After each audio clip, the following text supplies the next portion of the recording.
దుర్మార్గపు పాలనను కొనసాగుతుందని వైసీపీ రాష్ట్ర ప్రధాన కార్యదర్శి రొండా అంజిరెడ్డి ఆరోపించారు. ఒంగోలు రామ్నగర్ కార్యాలయంలో ఏర్పాటు చేసిన మీడియా సమావేశంలో పలు ఆరోపణలు చేశారు.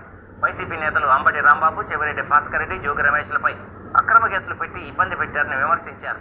కలియుగ దైవం శ్రీ వెంకటేశ్వర స్వామి దివ్య ప్రసాదం తిరుమల లడ్డూపై అసత్య ప్రచారాలు చేస్తూ హిందువుల మనోభావాలను దెబ్బతీసేలా చంద్రబాబు వ్యవహరిస్తున్నారన్నారు. వైసీపీ పంచాయతీరాజ్ విభాగం రాష్ట్ర ప్రధాన కార్యదర్శి దేవరపల్లి అంజిరెడ్డి, దాసరి కరుణాకర్, మేలం గురవయ్య పాల్గొన్నారు. నాకు వైఎస్ఆర్ కాంగ్రెస్ పార్టీ రాష్ట్ర పేదవాళ్ళ విభాగం ప్రధాన కార్యదర్శిగా ఇచ్చినందుకు మాజీ ముఖ్యమంత్రి జగన్మోహన్ రెడ్డి గారికి, జిల్లా అధ్యక్షుడు శివప్రసాద్ గారికి, అదేవిధంగా ఇన్ఛార్జి చుట్టూరు రవి గారికి కృతజ్ఞతలు.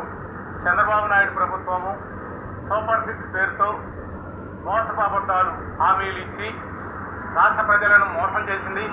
మిమ్మల్ని నమ్మి ప్రజలు ఓట్లు వేస్తే మీరు సూపర్ 6 పథకాల అమల్లో అటర్ఫ్లాప్ అయినారు. చంద్రబాబు నాయుడు గారు వైఎస్ఆర్ కాంగ్రెస్ పార్టీ నాయకులు ఎవరైనా ప్రశ్నిస్తే వాళ్ళ మీద అక్రమంగా కేసులు పెడుతున్నారు. చంద్రబాబు నాయుడు గారు మీరు చెప్పినటువంటి సూపర్ 6 పథకాలు అమలు చేసి ప్రజల మన్నలను పొందండి.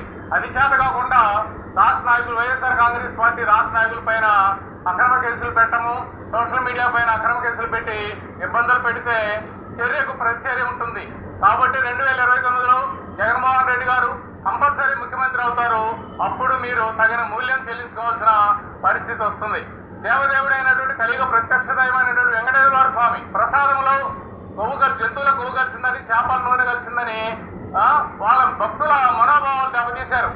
చంద్రబాబు నాయుడు గారు రాజకీయం చేయదలుచుకుంటే వైఎస్ఆర్ కాంగ్రెస్ పార్టీ పని చేయండి, అంతేగాని కలియుగ ప్రత్యక్ష దైవమైనటువంటి వెంకటేశ్వర స్వామి ప్రసాదం మీద అసత్య ప్రచారం చేసి ప్రపంచవ్యాప్తంగా ఉన్నటువంటి హిందువుల మనోభావాలు దెబ్బతింటే తగిన మూల్యం చెల్లించుకోవాల్సి వస్తుంది. ఈ విధంగా దొంగ అబద్ధాలు చెప్పి మీరు ప్రభుత్వంలోకి వచ్చారు.